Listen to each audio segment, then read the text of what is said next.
Clinton Miner here from Sage Sawtooth Bushcraft. Got another project that I wanted to share with you.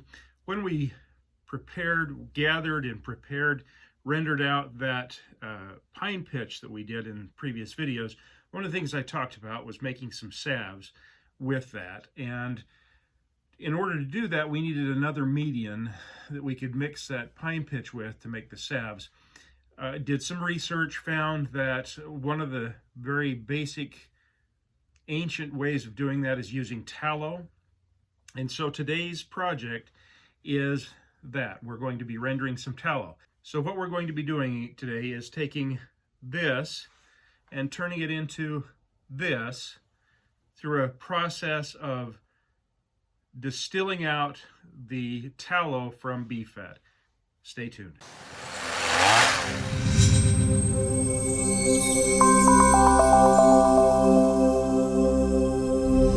So this is the beef fat that I was able to acquire. I went to a local grocery store. The grocery store simply said, well, we don't sell it, but let me see what I can find for you. When I weighed it here just before I cut it up, with the styrofoam package on the bottom, it was 3.6 pounds. I'm figuring probably about 3¼ pounds of actual scraps that I'm going to be putting into this mix. And I'm going to be using it as we go forward with this with some salves. We're going to use it for some leather treatment. We're going to just try a number of different things, including some candles and maybe even some soap making. The first step in that is to go ahead and render the fat out of this, the tallow out of this fat. So here we are at my workbench. We're going to go ahead and render that fat that we've cut up. We are going to render this fat as pure as we can. Now, I've done fat before as that we simply put in a frying pan and just cooked until the fat came out, gave the cracklings to the dogs as I plan to do today. But in this situation, we're trying to get a little cleaner, purer tallow in the end. And to do that, we're going to use this crock pot. I went to my local thrift store. I was able to purchase this crock pot for actually $2.07. For $3, including an 80-cent donation, I was able to pick up this large crock pot. And what I'm going to do, I'm going to go ahead and just put it on low. And we will go ahead then and add the beef fat that I got from the butcher so that it will slowly, with some water, render that fat out. We'll put all of that in there. Then, as I understand it, there are two things that make it so that we can render this out very, very purely. The first of those is water. That's just going to provide the cooking medium that keeps it from actually frying. It's going to simply heat it up enough so that the tallow melts out of the other parts of this. And then the thing that helps draw out the impurities of the fat itself is some salt. About 3 tablespoons. I'm going to put in about that much. We're going to go ahead and render this the first time. Once we've purified it and gotten what would be cracklings if we were frying it out, that outside material, the meat and the gristle, the connective tissue. Once we've got that out and we've let that tallow cool, we will go through the process a second time. One of the reasons I started thinking about doing this project of clarifying or purifying this beef fat into tallow occurred a couple of years ago, a little less than 2 years ago.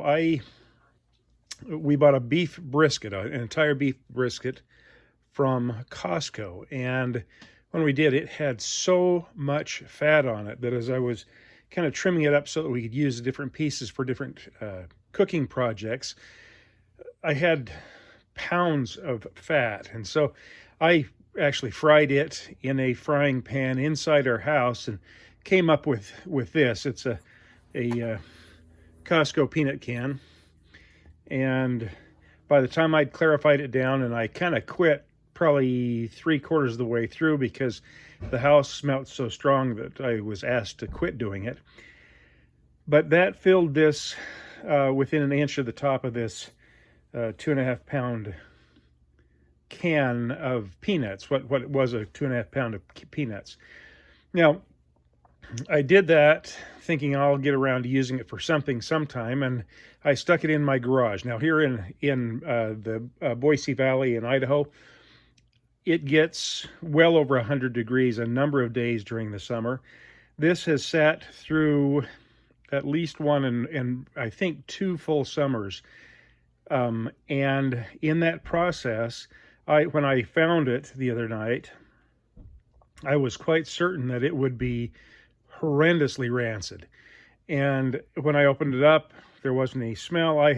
It's interesting because it's still quite soft, but there's very little smell. There's a little bit of a beef smell because I fried it instead of clarifying it the way we did, but it has not gone rancid.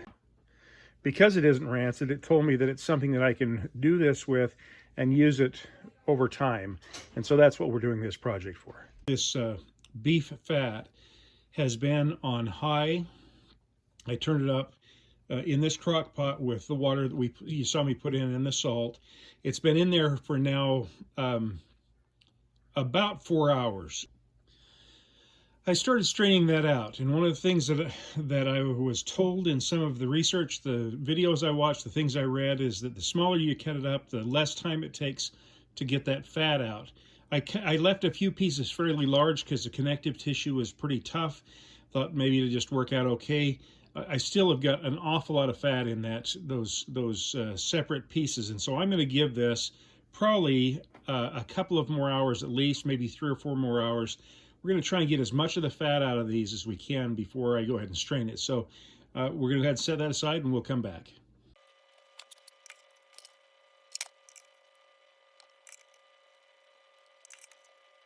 So we're just taking the actual leftover material out of here, most of which is meat. We didn't get all of the fat out of this batch.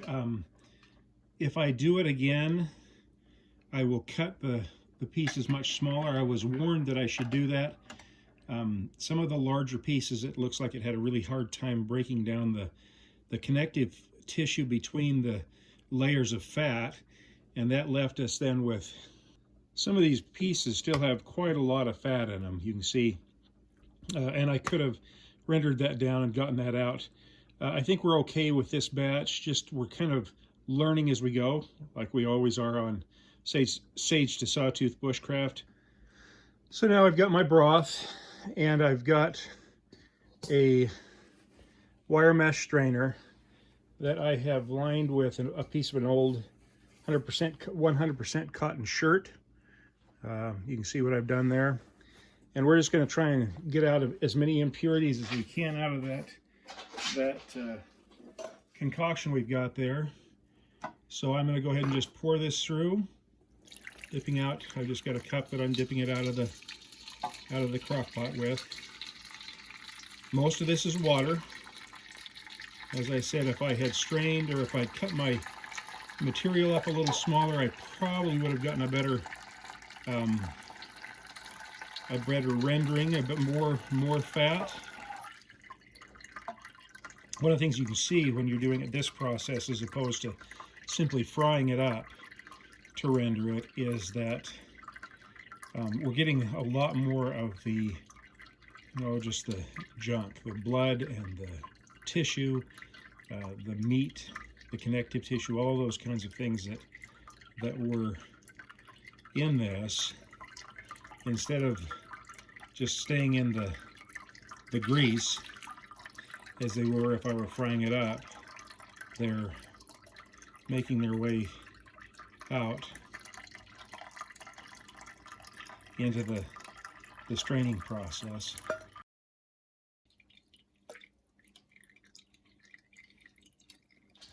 One of the things I'm doing here right at the end, I'm having a hard time getting anything to go back through the strain cloth. So because the fat raises to the top and the sediment's dropping to the bottom, I'm able to just spoon off that top layer of fat and liquid without getting much of any sediment. And if you keep in mind that we're going to go ahead and do a second clarification, second rendering, it makes it pretty clear that this is going to get us substantially in the right direction we want to go.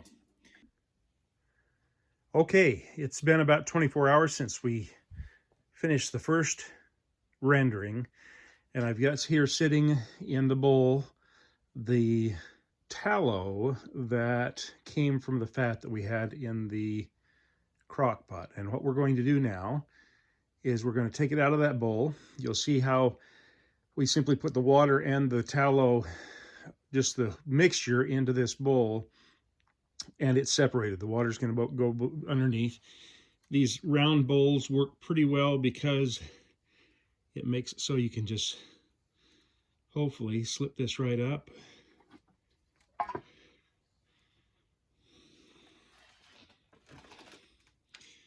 You're getting a little of this on, but for this first round, that'll be fine.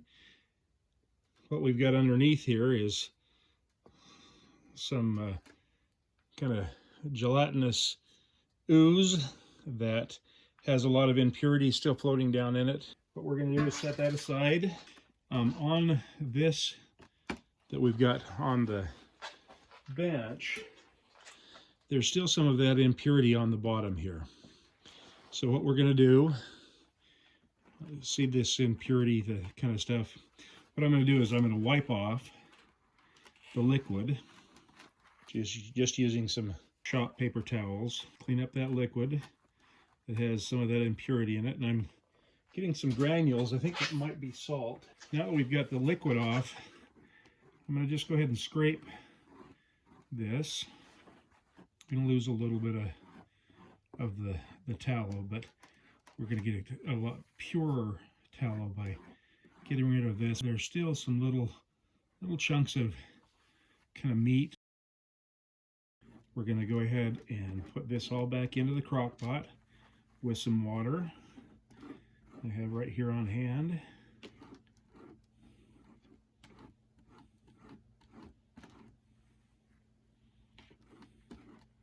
This stuff's pretty soft, given the fact that I just pulled it out of our fridge.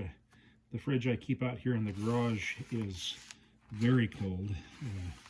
Just barely keeps from freezing stuff. And even as cold as that is, this tallow is pretty soft. So there we go. Got that all back into that crock pot. We will then take and put in a generous portion of salt, probably about 1/3 of a cup, something like that, and cover that with water.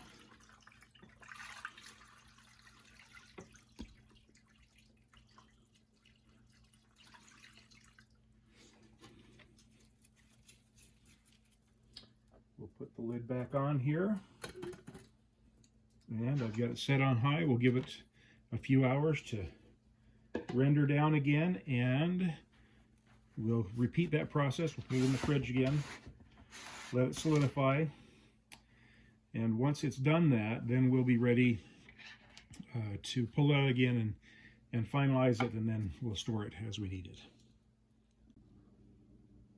All right, it's a lot faster this time because we aren't actually rendering any of the fat. We just had to warm it up with the water so that more of the impurities would fall out. So all we had to do is get it to melt. It has done that. It's been, an hour and a half, something like that, and I probably could have come out quite a bit earlier. I'm going to go ahead this time. The other thing I don't have to do is a lot of straining, because the process that we've gone through, we've strained most of the material, and as we pour it into the bowl, it will strain itself. It will self-separate. So I've got myself a couple of rags. This time we can simply pull this out, very carefully pour this in our bowl again.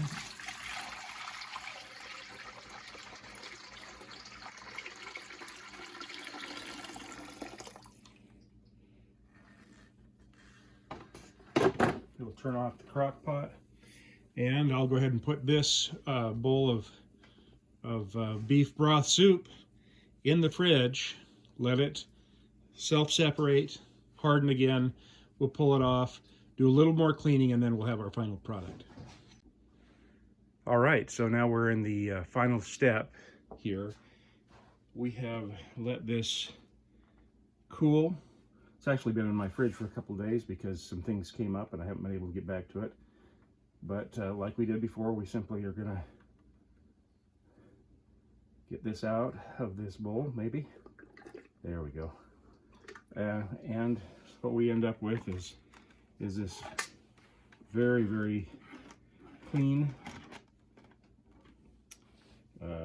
pure tallow. We'll just simply clean off a little of this liquid. We didn't really have a lot of residue come out of that last batch. And what I'm going to do with this, once I've got it cleaned up here, is put it in a mason jar. We'll probably melt it down so it's kind of consistent, and we will use that with some of the other things we've done, the pine pitch, to make some salves. We're going to try and make some candles with this. So you can see, I don't know if you can see right here. All right, you can see right here that there still is some residue, some meat or something that is coming through. So we're going to clean all that off. And I think we've got essentially now medical grade tallow that we can use. Not medical grade like the FDA would approve, but medical grade in the sense that we have cleaned out the impurities. And I'll show you here in a minute the liquid that's in the bottom of the pan, and that tells a lot too, because instead of being that gelatinous mass that we had in the last processing, it's much thinner, more of a broth, and looks good. So we'll just keep cleaning this up, get as much of those impurities out of it as we can, and give us the tallow that we were looking for. As I said with the other tallow, this stuff lasts. I had it in a hot garage for almost 2 years. Not this, but the other batch that I had. And it was never really purified. It was simply boiled or fried down. So it was cooked with a lot of the impurities, and is much more, I would say, susceptible to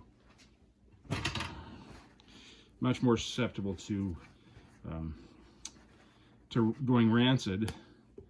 And yet we haven't had, it hasn't at all. And actually, I got quite a lot more than I thought I had here. I'm having a hard time getting it in the jar without melting it. Should be able to, but turned out quite well. So stay tuned for other videos where we go ahead and use this, but that is the process that we go through to render tallow for use in, first of all, you can use this for cooking. This is good cooking oil. Very, very little flavor. The flavor that it does have is very good, and that's one thing you can do with it.